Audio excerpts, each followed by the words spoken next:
নমস্কাৰ বন্ধু বান্ধৱীসকল, জ্ঞান অসমলৈ স্বাগতম জনাইছোঁ আপোনালোকক। আজি মই আপোনালোকৰ ওচৰত আলোচনা কৰিবলৈ ওলাইছোঁ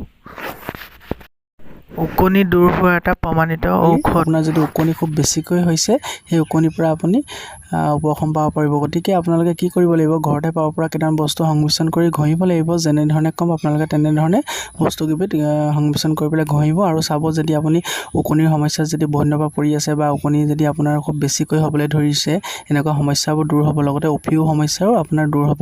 গতিকে যদি যিসকল ব্যক্তিৰ খুব বেছিকৈ ওকণি আছে, খুব ডাঙৰ ওকণি বা লেখি ওকণি, এনেকুৱা ওকণিবোৰ যদি আছে, খুব মূৰত যদি সঘনাই বাঢ়িবলৈ ধৰিছে, যি টি কৰাৰ পাছতো যদি আপোনালোকে ভাল পোৱা নাই, তেতিয়াহ'লে এই ঔষধবিধ অতি শীঘ্ৰে ব্যৱহাৰ কৰক। আপোনালোকে যেনেধৰণে ক'ম তেনেধৰণে আপোনালোকে কৰিব।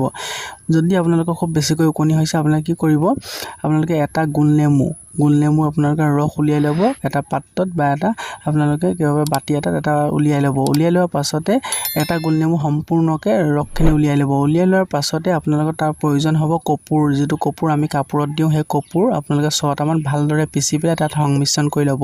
সংমিশ্ৰণ কৰাৰ পাছতে আপোনালোকক প্ৰয়োজন হ'ব মিঠাতেল 3 চামুচমান তাতে একেলগে সংমিশ্ৰণ কৰাৰ পাছত আপোনালোকে ৰাতিপুৱা শুই উঠি পেলাই, আপোনালোকে যেতিয়া শুই উঠি চুলি তুলি গা পা নোধোৱাৰ আগতে আপোনালোকে কি কৰিব, সেইখিনি সংমিশ্ৰণ কৰি পেলাই সেইখিনি আপোনালোকে ৰাতি আপুনি তেনেধৰণে নেমু ৰস আৰু আপোনাৰ কপোৰ গুড়িখিনি আৰু মিঠাতেলখিনি ৰাতিয়ে আপোনালোকে সংমিশ্ৰণ কৰি এটা পাত্ৰত থৈ দিব। আৰু ৰাতিপুৱা সময়ত আপোনালোকে সেইখিনি মূৰত, য'ত ওকণি আছে গোটেই মূৰটোত ভালদৰে ঘঁহি দিয়ক।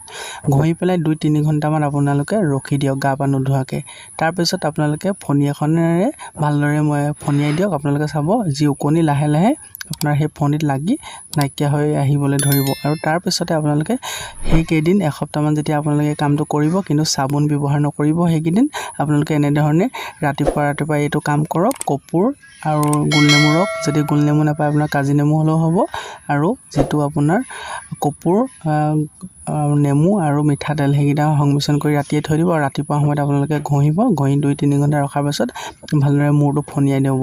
তেতিয়া চাব, সেই ওকণি মূৰতে মৰি পেলাই যি তাৰ ওকণি যি আছিলে, বা ডাঙৰ ওকণি সৰু ওকণি চব আপোনালোকৰ ওকণি নাইকিয়া হৈ আহিব। এনেকৈ এসপ্তাহমান কৰাৰ পাছত সম্পূৰ্ণ ওকণিৰ পৰা আপোনালোকে মুক্ত পাব পাৰিব।